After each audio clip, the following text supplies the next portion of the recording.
Good morning. We're going to read chapter 29 in Black Beauty. We're actually going to do something a little bit different this time. We are going to read only half of the chapter, and then tomorrow we're going to read the rest of the chapter.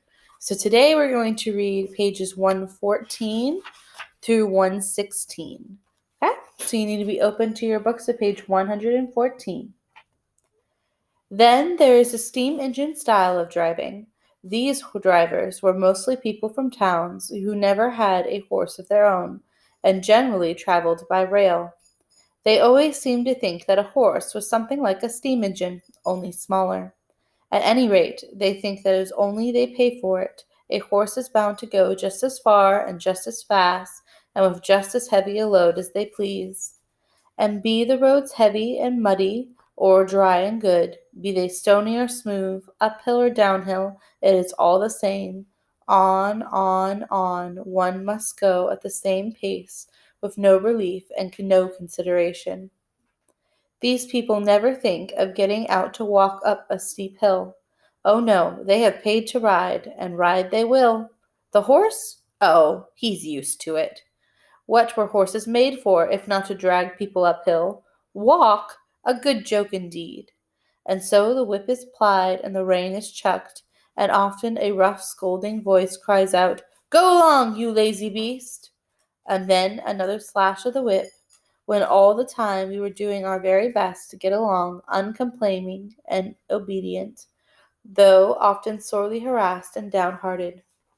The steam engine style of driving wears us up faster than any other kind. I would rather go 20 miles with a good considerate driver than I would go 10 with some of these. It would take less out of me. Another thing, they scarcely ever put on the drag. However steep the downhill may be, and thus bad accidents sometimes happen, or if they do put it on, they often forget to take it off at the bottom of the hill, and more than once I have had to pull half-way up the next hill with one of the wheels lodged fast in the drag shoe, before my driver chose to think about it, and that is a terrible strain on a horse. Then these cockneys, instead of starting at an easy pace as gentlemen would do, generally set off at a full speed from the very stable yard, and when they want to stop, they first whip us and then pull up suddenly that we are nearly thrown on our haunches and our mouths jagged with the bit. They call that pulling up with a dash, and when they turn a corner, they do it as sharply as if there was no right side or wrong side of the road. I well remember one spring evening I and Rory had been out for the day. Rory was the horse that mostly went with me when a pair was ordered, and a good honest fellow he was. We had our own driver, and as he was always considerate and gentle with us, we had a very pleasant day. We were coming home at a good smart pace about twilight. Our road turned sharp to the left, but as we were close to the hedge on our own side, and there was plenty of room to pass, our driver did not pull us in. As we neared the corner, I heard a horse and two wheels coming rapidly down the hill towards us. The hedge was high, and I could see nothing, but the next moment we were upon each other. Happily for me, I was on the side next the hedge. Rory was on the right side of the pole, and had not even a shaft to protect him.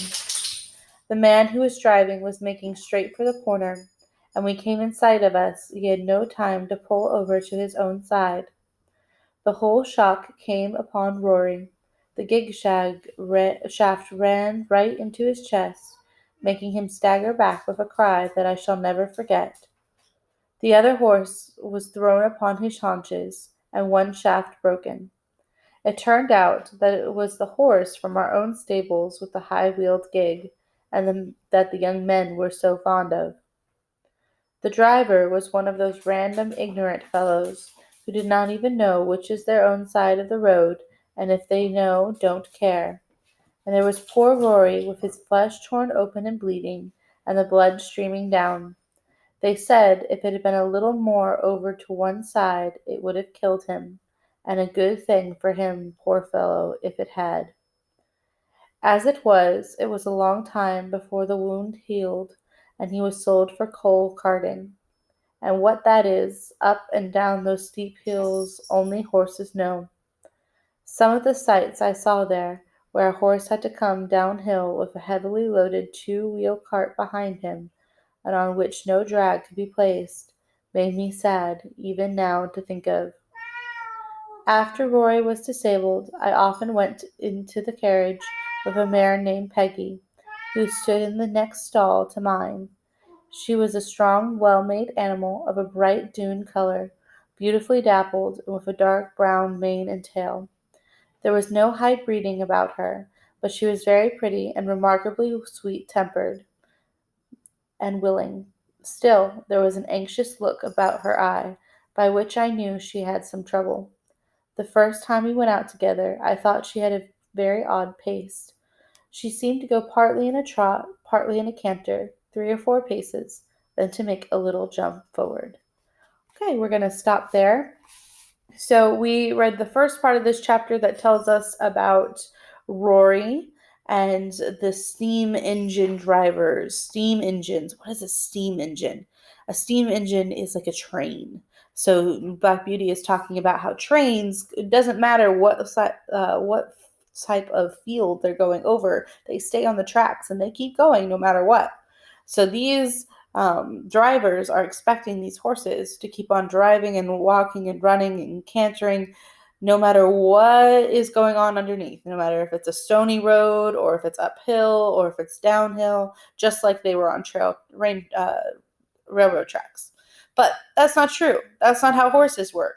Horses are animals that have needs and have limitations, and those drivers are not recognizing those limitations.